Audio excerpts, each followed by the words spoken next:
As the flag dropped, the drivers rushed toward their cars. Once inside, Ken realized that his car door wouldn't close properly, but the other drivers had already taken off, so he had no choice but to start anyway. Right after the race began, a car was destroyed in a collision. Ken narrowly avoided the wreck.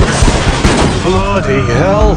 But as soon as he shifted gears to accelerate, the door swung open again. He was forced to steer with one hand while trying to pull the door shut with the other, but it wouldn't stay closed. One by one, the cars behind him sped past. The Ferrari driver even sneered at Ken's embarrassing struggle. After the other drivers finished their first lap, Ken was still nowhere to be seen. Where the hell is Ken? I don't know. He was still fighting with the door. Eventually, he had to pull into the pit. But even after working on it for a while, the mechanics couldn't get the door to close. Henry Ford II was furious, while Enzo Ferrari watched with amusement. Finally, an old mechanic grabbed a big hammer.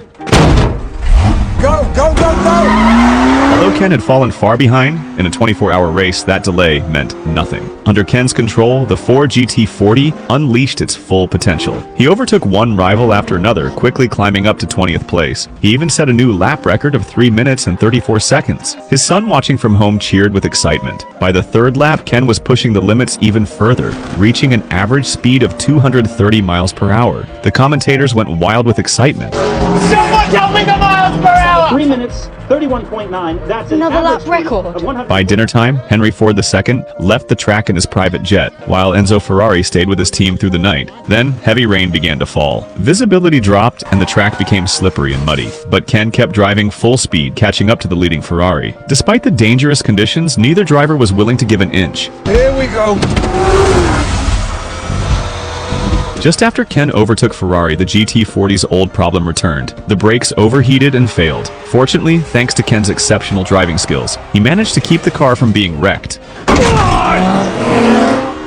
He slowly drove back to the pit to replace the entire braking system. The Ferrari team immediately filed a protest to the race officials. It's against the rules. You know, just change Oh, no. You show me where it says in your book that we cannot swap out the system and then you can disqualify. This is not bastard. Calm down. This is not. This you is show not me legal. where it says in that little rule book where I can't swap out my upright assembly.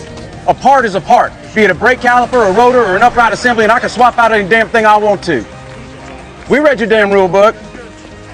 The organizers couldn't do much, but the time lost during the brake replacement gave Ferrari a 2-lap advantage. Twice. I get it. Pass him twice.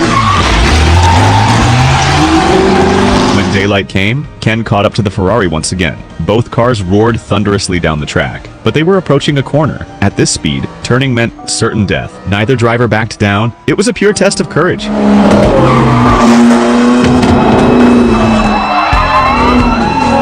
Ken pulled ahead, but